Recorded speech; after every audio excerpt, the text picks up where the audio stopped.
David Calvert coming your way with another Monday Marriage Minute.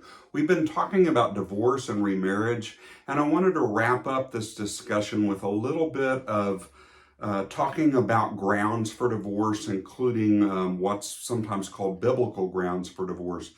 Jesus said in Matthew chapter 5, Matthew chapter 19, and in Mark chapter 10, he only gave one grounds for the justification of divorce, and therefore most assume the remarriage after divorce, and that is if there's adultery. So if somebody's in a marriage and their spouse commits adultery, Jesus seems to indicate that they are free then to leave that marriage and to remarry again.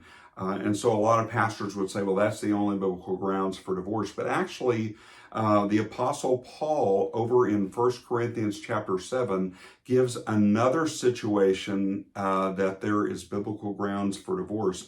And that's a situation where a believer and an unbeliever are married together. The assumption probably is that they were both unbelievers when they got married. One of them became a Christian. And so now there's a Christian that's married to a non-Christian. And Paul says, hey, if the non-Christian is willing to stay in there, stay married to them. You know, there's a chance you might win your spouse to the Lord if you stay married to them. But then Paul goes on to say, if the unbeliever wants to leave, let them leave. Don't try to make them stay in the marriage. And then Paul seems to indicate that the believer then is free to remarry, but only another believer. So that's another biblical grounds for divorce, is abandonment by a spouse who is not a believer.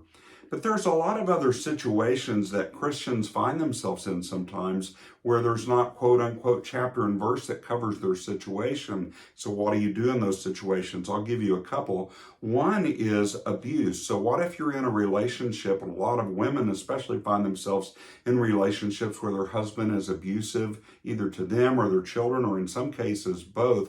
What do? Definitely you separate.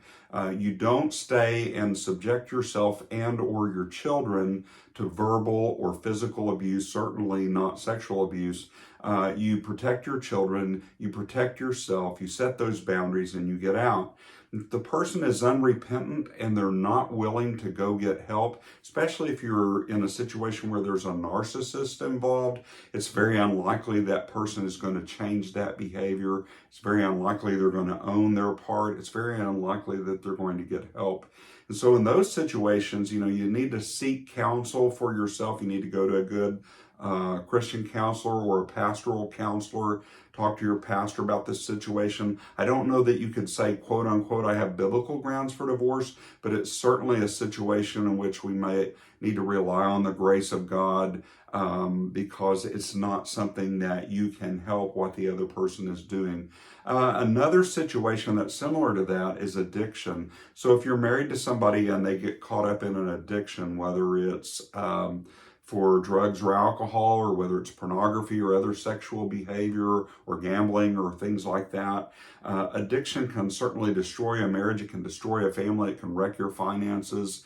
It can destroy a reputation.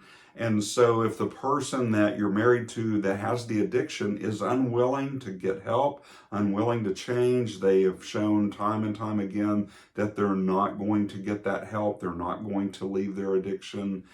I don't know, again, you can't say, quote unquote, that you have biblical grounds for divorce. You can't go to a chapter and verse about what do you do if you're married to an addict or an alcoholic.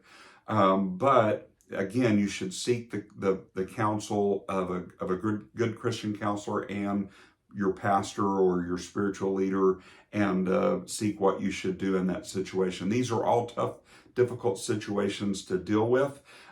If you're in a situation like that, if you're considering divorce, maybe you've separated or you're thinking about leaving, I would love to try to help you work your way through that, think your way through that, pray your way through that.